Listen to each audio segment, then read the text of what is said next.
자, 여러분 안녕하세요. 동아시아사 시간이 돌아왔습니다. 오늘은 우리 교재 22쪽에 있는 거란의 성장이라는 주제에 대해서 함께 이야기를 해보도록 하겠습니다. 자, 우리 지난 시간에 어떤 내용을 배웠냐면요, 당송 교체기에 대해서 이야기를 했습니다. 그죠? 당 나라가 멸망하고 난 이후에 5대 19개 분열기를 거쳤다가 이후에 송나라로 중국이 재통일되었다라고 이야기를 했어요. 자, 그리고 이런 일이 벌어지고 있는 동안 10세기 무렵에는 북쪽의 거란이라든지 아니면은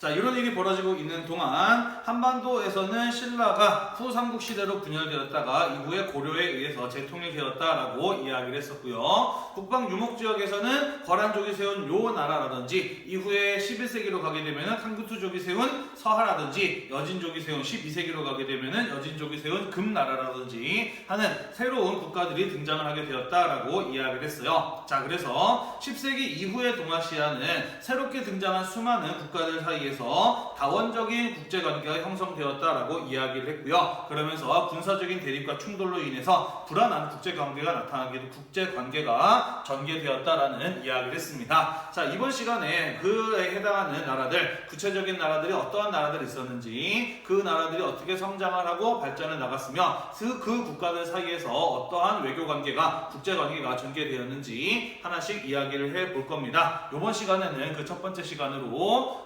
거란족이 세운 요 나라와 그리고 송나라와의 관계에 대해서 이야기를 해볼까 합니다. 자, 교재 22쪽 같이 한번 보도록 할게요. 자, 거란족이 세운 나라는 요 나라이고요. 10에서 11세기에 전성기를 누렸던 나라라고 보시면 되겠습니다. 자, 이 거란족이 세운 요 나라 같은 경우에는요, 야오허강 상류, 만주 상류 지역에서, 만주에 있는 야오허강 상류 지역에서 성립된 국가이고요. 이 요 나라를 세운 사람 이름은 야율아보기라고 하는 사람입니다. 자, 이 사람은 거란의 부족장들 가운데 상당히 용맹하면서도 현명한 사람이었다라고 전해져 오고 있어요. 보통 이 유목민족들의 경우에는 한족들을 나약하고 쓸모없는 사람들이라고 생각해서 그들을 무시하거나 혹은 함께 어울리기를 싫어하는 이러한 성향들을 가지고 있는데, 이 야율아보기 같은 경우에는 굉장히 현명한 사람이라서 한족들 가운데에서도 능력 있는 사람이라고 한다면 차별하지 않고 등용했던 그러한 인물이라고 이야기를 해요. 그러한 어떤 용맹함과 현명함을 바탕으로 수많은 부족들로 나뉘어져 있었던 거란족을 통일하면서 새롭게 야오허강 상류 지역에서 나라를 세웠으니 그 나라가 바로 916년에 건국된 요 나라였다라는 것이에요.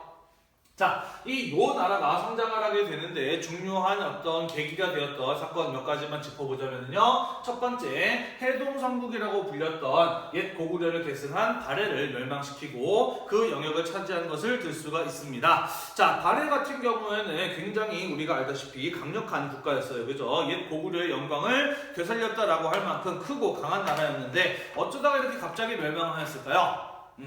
사실 발해 멸망과 관련해서는 이 발해가 멸망하고 난 다음에 기록이 제대로 남아있지 않아서 구체적인 원인은 잘 알 수가 없습니다. 유력한 가설은 한 두 가지 정도가 제시가 되고 있어요. 하나는 무엇이냐면은 백두산 폭발설입니다. 이 발해가 멸망했을 즈음에 이 백두산에 아주 큰 폭발이 있었던 흔적이 발견이 되었는데요. 이 당시에 백두산에서 폭발했을 때 발생했던 화산재가 어디에서도 발견이 되냐면은 일본에서도 발견이 되었다라고 해요. 다시 말해서 백두산의 폭발이 굉장히 강력해서 그 화산재가 일본까지 날아갔다라고 볼 수가 있는 것이죠. 그죠? 자, 이렇게 강력한 화산 폭발 같은 경우에는 보통 아주 큰 어떤 지진이라든지 쓰나미 같은 해일 이런 것들을 동반하기 마련이죠. 그죠? 우리 지난번에 여러분들 기억하고 있죠? 2011년에 일본에서 있었던 지진으로 인해서 일본이 아주 큰 피해를 받았잖아요. 그죠? 원자력 발전소가 큰 피해를 입으면서 일본이 굉장히 큰 혼란에 휩싸였던 적이 있었죠. 그죠? 자, 그것처럼 아마도 발해의 경우에는 이 백두산의 크고 강한 폭발로 인해서 나라가 굉장히 무너져 있는 상태에서 거란족의 침략을 받아서 멸망한 게 아닌가라고 하는 게 발해 멸망과 관련된 첫 번째 가설, 백두산 폭발설이라고 하는 것이고요. 두 번째 가설은 무엇이냐면요, 여러분들 한국사 시간에 배워서 알고 있을지 모르겠는데요, 발해 같은 경우에는 이원적으로 민족이 구성되어 있었습니다. 무슨 말이냐면은 발해의 지배층들 같은 경우에는 옛 고구려 계통의 사람들 사람들이었는데 피지배층들의 경우에는 말갈족이라고 불리는 유목과 수렵을 통해서 먹고 사는 사람들이었어요. 그래서 아마도 이 지배층과 피지배층 사이에 그런 어떤 융합이 제대로 이루어지지 못했기 때문에 이 거란족이 쳐들어왔을 때 그러한 어떤 민족들 간의 갈등이라든지 분열로 인해서 이러한 침략에 제대로 대응하지 못한 것 아니냐라고 하는 것이 발해 멸망과 관련된 두 번째 가설이에요. 자, 어쨌든 이 거란족이 세운 요 나라의 경우에는 발해를 멸망시키고 그 영역을 차지한 것이 그들의 성장함에 있어서 굉장히 중요한 계기가 되었다라는 것이에요. 자, 하지만 이 거란족의 요 나라가 성장을 하는 데 있어서 더 중요하고 더 결정적인 역할을 했던 사건은 무엇이었냐면요, 그것은 바로 이들이 만리장성 이남의 연운 16주라고 하는 땅을 차지한 것이었습니다. 자, 이 연운 16주라고 하는 땅은 어떤 땅이었는지, 그리고 이 땅을 거란족의 요 나라가 어떻게 차지할 수 있었는지 간단하게 좀 설명을 해보도록 할게요. 자, 거란족이 연운 16주를 차지한 것은 아직 송나라가 중국을 재통일하기 이전이었어요. 중국이 당나라 멸망 이후에 5대 19국으로 분열되었던 시기에 이 거란족의 요 나라는 연운 16주를 차지하였습니다. 자, 이때 어떤 일이 있었냐면요, 중국의 절도사였던 석경당이라고 하는 사람이 후당을 멸망시키고 새롭게 후진이라는 나라를 세워서 자신이 스스로 황제의 자리에 오르는 일이 있었습니다. 다시 말해서 이 절도사인 석경당은 5대 19국 시기에 후진을 건국한, 원래 이제 후당 출신의 절도사였고 후당을 멸망시키고 새롭게 후진을 건국한 사람이었다라는 것이에요. 자, 그런데 이 석경당이라고 하는 사람이 반란을 일으킬 때 자신이 가지고 있는 군사력이 조금 부족했어요. 그래서 자기의 군사력만으로는 아무래도 이 후당을 멸망시키고 후진을 건국해서 새로운 황제의 자리에 오르기 어려울 것 같다라는 그런 어떤 생각이 들었다라는 것이죠. 잠깐만요, 카메라 좀 삐뚤어진 것 같은데?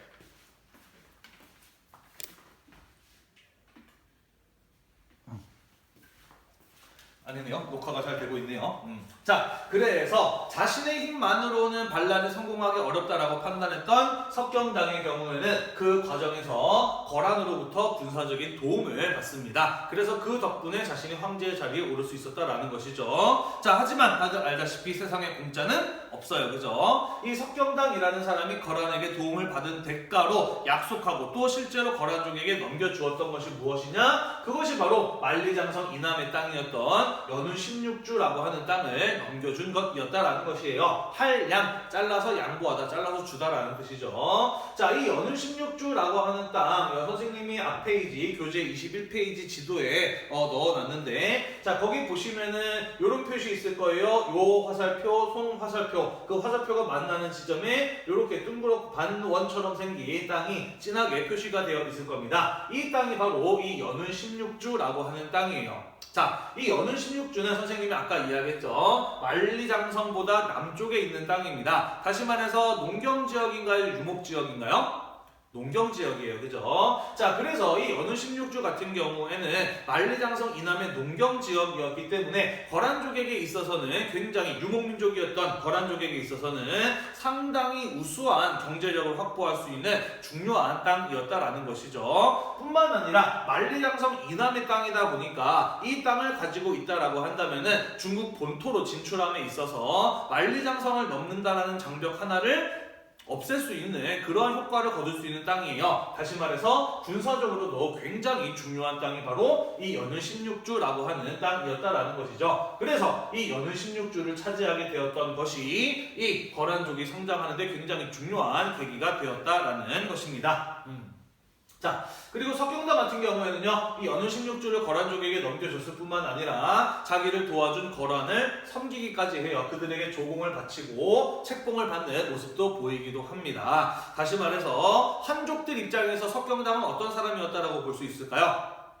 그렇죠. 민족의 배신자, 내국노였다라고 볼 수가 있겠죠. 그죠? 자기가 황제가 되겠다고 한족의 땅이었던 연운 16주를 거란족에게 넘기고 한족들의 자존심마저 버리면서 거란족에게 조공하러 책봉을 받았던 인물이 바로 이 석경당이라고 하는 사람이었다라는 것이죠. 자, 이후에 알다시피 석경당이 세운 후진 같은 경우에도요, 5대 19국의 분열과 혼란 속에서 멸망을 하게 되고, 이후에 5대 19국의 분열기를 송나라가 재통일을 하게 되는데, 그때까지도 이 연운 16주라는 땅은 누가 가지고 있었다? 그렇죠. 이 거란족들이 가지고 있었다라는 것이에요. 자, 그래서 이 거란족이 세운 요 나라의 경우에는 발해를 멸망시키고 그 옛 영역을 차지한 것, 그리고 중국의 경제적 군사적 요충지였던 연운 16주라고 하는 땅을 차지한 것을 바탕으로 빠른 성장을 이룰 수 있었다라는 것이고요. 그렇게 강력해진 국력을 바탕으로 여러 차례 고려를 침략을 하는 이런 어떤 군사적인 활동을 했던 것이 바로 이 거란족의 요 나라의 성장 과정이었다라는 것이에요.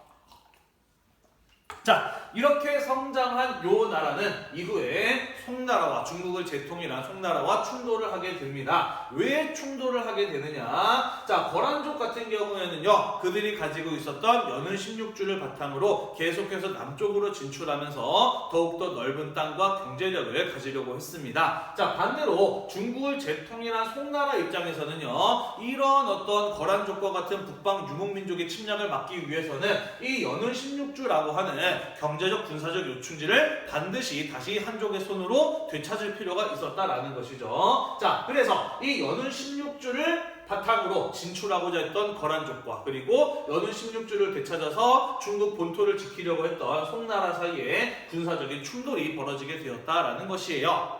자, 그런데 이 둘의 대결에서 누가 승리를 하게 되고 어떠한 결과를 가져오게 되느냐, 그것을 이해하기 위해서는 일단은 송나라에 대해서 우리가 조금 자세히 알고 넘어갈 필요가 있겠습니다. 자, 송나라라고 하는 국가를 설명함에 있어서 가장 중요한 키워드는 무엇이냐면요, 바로 문치주의라고 하는 정책이 되겠습니다. 자, 문치주의 정책이란 무엇이냐면요, 전쟁터에 나가서 싸우는 군인들, 무관들은 천하게 대하고 천대하고, 반대로 유교적인 교양과 지식을 바탕으로 과거 시험을 통해서 관직에 진출한 문관들을 적극적으로 우대하고 나아가서 유학을 공부할 것을 장려하는 정책을 가지고 문치주의 정책이라고 이야기를 합니다. 다른 말로는 학문을 숭상하고 싸우는 것, 무를 천대한다라고 해서 숙문천무 정책이라고도 이야기를 해요. 자, 왜 송나라는 이런 문치주의 정책을 실시하게 되었느냐? 그 배경은요, 알다시피 송나라의 경우에는 당나라가 멸망하고 난 이후에 절도사들의 끊임없는 반란에 의해서 일어났던 5대 10국이라고 하는 분열의 시대 속에서 그것을 재통일하고 탄생한 나라가 바로 송이라고 하는 나라였다라고 이야기를 했어요. 그죠? 다시 말해서 당나라가 멸망한 것, 그리고 당나라 멸망 이후에도 중국의 분열과 혼란이 지속되었던 것은 이 절도사들의 권한이 지나치게 강했기 때문이었다라고 볼 수가 있다라는 것이죠. 자, 따라서 이 송나라를 세운 조광윤이라고 하는 사람은 그 스스로도 절도사 출신이긴 했지만은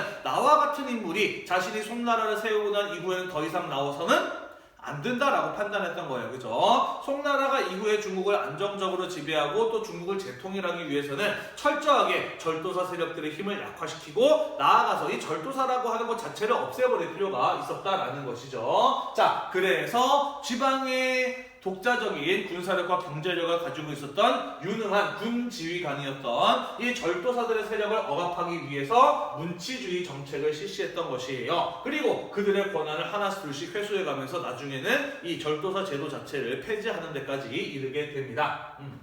자, 또한 이런 어떤 문치주의 정책을 뒷받침하기 위해서 과거 제도를 정비하기도 해요. 뭐 참고적으로 알아놓으세요. 송나라 때 과거 제도에 새롭게 도입된 제도가 있습니다. 그게 바로 무엇이냐면 전시라고 하는 제도인데요. 여기다 써놨죠? 전시라고 하는 건 뭐냐면요, 과거 시험에서 최종적으로는 황제가 직접 면접을 보고 선발하는 단계를 넣은 게 바로 이 전시라고 하는 제도인 것이에요. 마지막 최종 선발 단계에 있어서 황제가 직접 면접을 본다라고 하는 것은 어떠한 의미를 가지고 있느냐? 너를 과거 시험을 통해서 관직으로 뽑아준 사람, 너를 출세시켜준 사람은 누구다?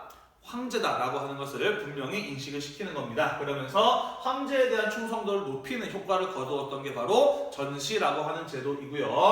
나아가서 황제의 입맛에 맞는 황제가 이제 원하는 형태의 인재를 황제가 직접 선발함으로써 황제권을 강화하는 데도 영향을 주었던 제도가 바로 이 전시라고 하는 제도인 것이에요. 다시 말해서 송나라는 이 문치주의 정책을 실시함으로써 절도사라고 하는 군인 세력들의 힘을 크게 크게 약화시키면서 반란의 위협을 없앨 수 있었다라는 것이고요. 나아가서 전시와 같은 제도를 도입하는 등의 과거 제도의 정비를 통해서 황제권을 강화함으로써 당나라 멸망 이후에 5대 19개 분열기와 같은 그러한 혼란 없이 국내를 안정시킬 수 있었다라는 것입니다. 다시 말해서 문치주의 정책에 송나라에게 있어서 상당히 그러한 정책을 시행할 만한 이유가 있었고, 또한 그 문치주의 정책을 실시함으로써 송나라는 국내의 정치적인 안정이라고 하는 목적을 달성할 수 있었다라는 것이죠. 나아가서 문치주의 정책을 통해서 유학이 적극적으로 장려되면서 유교를 중심으로 한 상당히 높은 문화 수준을 이루었던 나라가 바로 이 송이라고 하는 나라의 모습이었다라는 것입니다.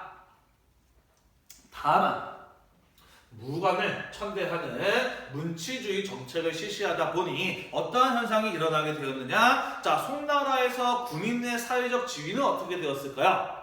그렇죠. 군인이라고 하면은 반란을 일으킬지도 모르는 위험한 세력이라고 이제 인식이 되었잖아요. 그죠? 자, 그러다 보니까 송나라 시기에 군인의 사회적인 지위는 상당히 낮아지게 되었다라고 합니다. 자, 그러다 보니까 유능한 인재는 문관이 되려고 할까요? 무관이 되려고 할까요? 당연히 천대받는 무관이 되려고 하는 인재는 없을 겁니다. 그죠? 자, 그러다 보니까 유능한 무관이 나오지 않는 그런 어떤 부작용이 일어나게 됩니다. 뿐만 아니라 어떤 사람들이 군대에 지원해서 군인으로 살아가게 되느냐? 정말 먹고 살 것 없어서 이제 거지처럼 여기저기를 떠돌아다니는 사람들이 마지막으로 할 수 없이 죽기 전에 마지막으로 선택하는 것이 바로 군인이 되는 길이었다라는 것이죠. 자, 그러다 보니까 유능한 장군도 없는 나라가 송나라였고, 그리고 건강하고 건전한 몸과 의식을 가지고 있는 군인이 없는 나라도 또한 이 송나라였다라는 것이에요. 자, 그러다 보니까 군사력이 어떻게 될 수밖에 없었다? 문치주의 정책을 실시한 결과 송나라는 군사력이 무척이나 약화될 수밖에 없었다라는 것이죠. 자, 그러다 보니까 다른 나라랑 싸울 때마다 이 거란족이 세운 요나라와 같은 유목민족들과 충돌할 때마다 송나라 어땠을까요? 거듭된 전쟁에서 계속해서 패배했던 게 바로 다른 민족과의 전쟁에서 한 번도 이겨보지 못한 나라가 바로 이 송이라고 하는 나라였다라는 것이죠. 따라서 문치주의 정책, 송나라는 선택할 이유가 있었고, 이 문치주의 정책을 통해서 국내를 안정시킨다는 효과를 달성할 수는 있었지만, 그로 인해서 군사력이 약화되는 부작용이 일어나게 됨에 따라 대외적인 위기를 초래하게 되었던 것, 그것이 바로 송나라의 문치주의 정책이었다라는 것이죠. 이해가 되시죠? 자, 그러다 보니 이 연은 16주를 놓고 거란과 송나라가 충돌하게 되었을 때 어떤 일이 벌어지게 되었느냐? 자, 그 내용 칠판 지우고 다시 쓰고 나서 마저 이어서 설명을 하도록 할게요. 잠시만 기다리세요.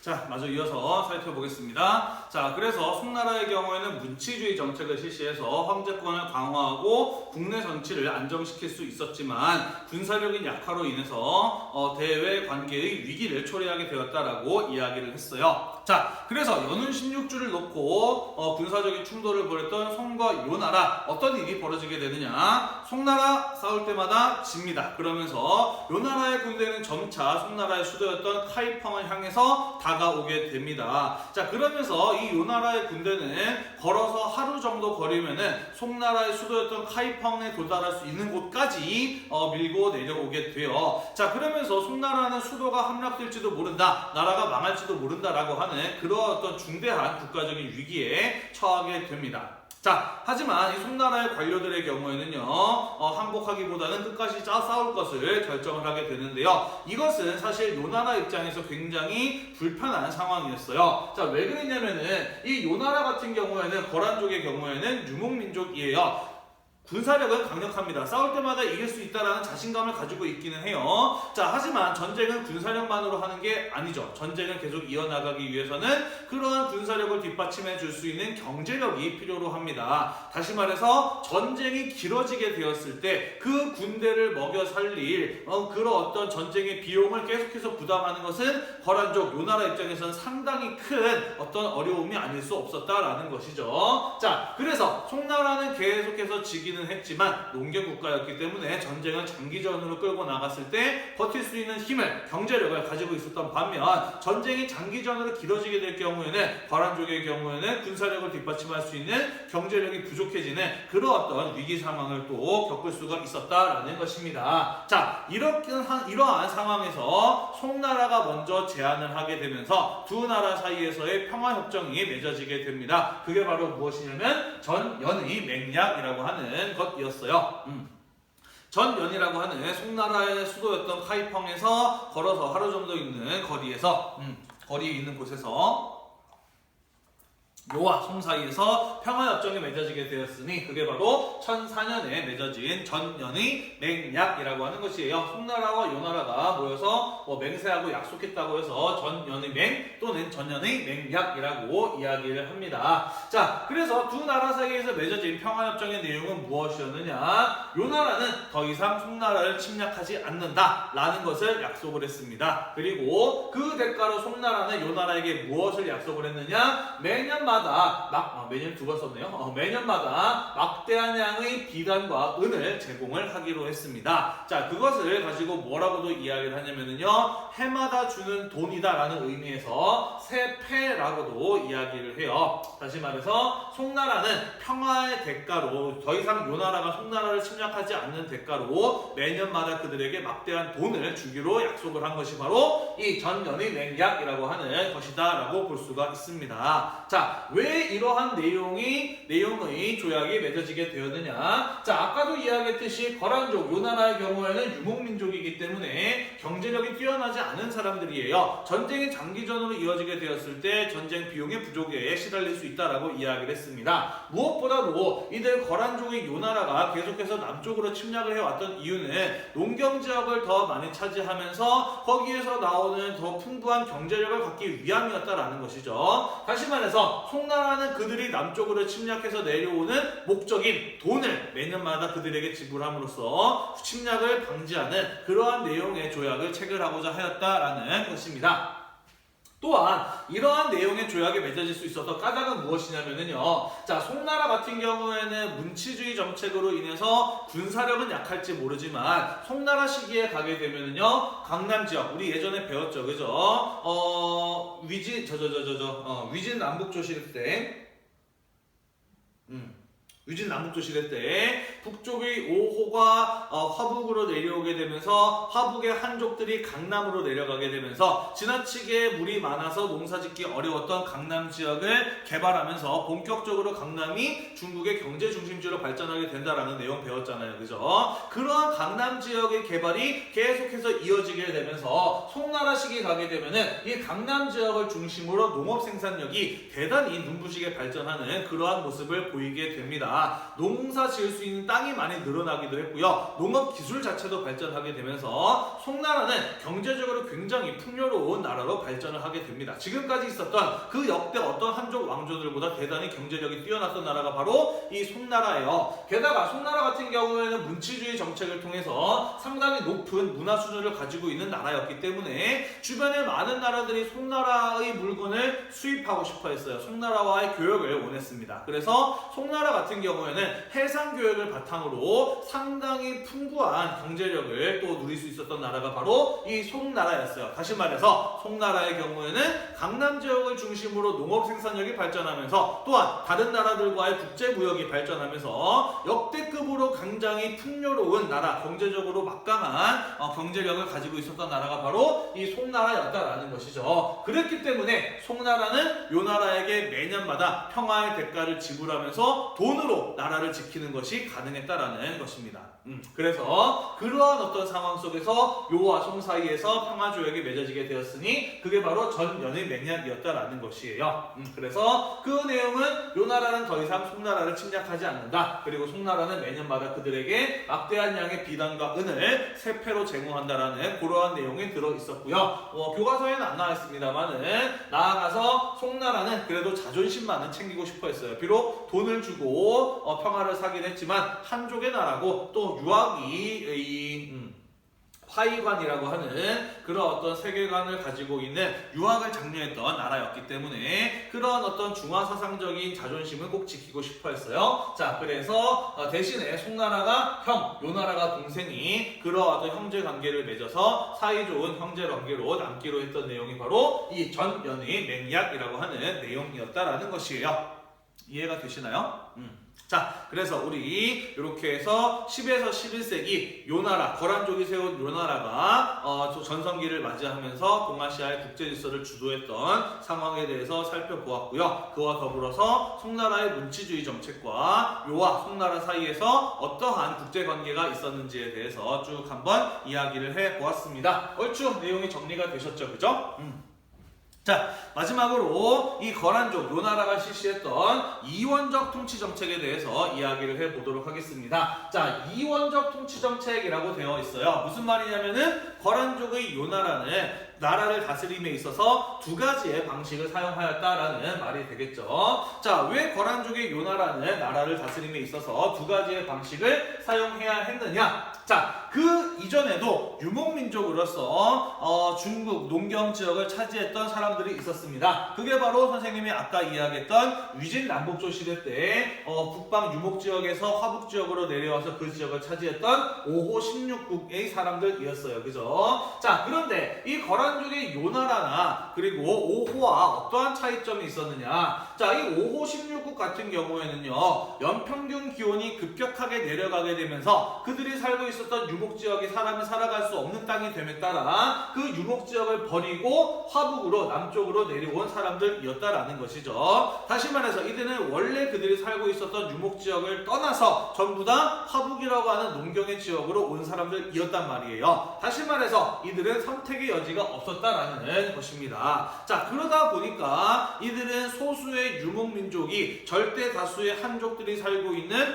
화북이라고 하는 농경지역에 정착해서 살아가야 하다 보니까 그런 어떤 민족 간의 문화적 차이로 인한 갈등을 겪었어요. 그죠? 그리고 결국 북위의 효 문제 같은 사람이 그러한 문화적 차이로 인한 갈등을 극복하기 위해서 적극적인 한화 정책을 추진했죠. 그죠? 자, 그러면서 이 유목민족이었던 5호는 점차 한족의 모습으로 변해가게 됩니다. 한족화가 이루어지게 되고요. 그러면서 유목민족과 한족 사이의 경계가 사라지게 되면서 이들은 한족이라고 하는 거대한 인종의 용광로 속에 녹아서 흡수되고 버리고 말았다. 그 이후에 흔적이 사라져버리고 말았다라고 이야기를 했습니다. 그죠? 자, 그런데 우리가 이번 시간에 배운 거란족 그리고 앞으로 배울 여진족이라든지 몽골족과 같이 10세기 이후에 활동했던 동아시아의 유목민족들 같은 경우에는요, 우리는 한족과는 다르다라고 하는 강력한 민족의식을 가지고 있는 사람들이었을 뿐만 아니라 이들은 원래 살고 있었던 유목지역을 버리고 농경지역으로 이동했던 5호와 달리 원래 그들이 살고 있었던 유목지역에서 점차 영역을 확장시켜 나가면서 한족들이 살고 있었던 농경 지역까지 함께 지배하게 된 사람들이 바로 거란족을 비롯한 여진족, 몽골족과 같은 10세기 이후의 동아시아의 유목민족이었다라는 것이죠. 다시 말해서 원래 그들이 살고 있었던 유목지역이 있었기 때문에 이들은 굳이 자신들의 유목민족으로서의 모습을 버릴 필요가 있었다 없었다?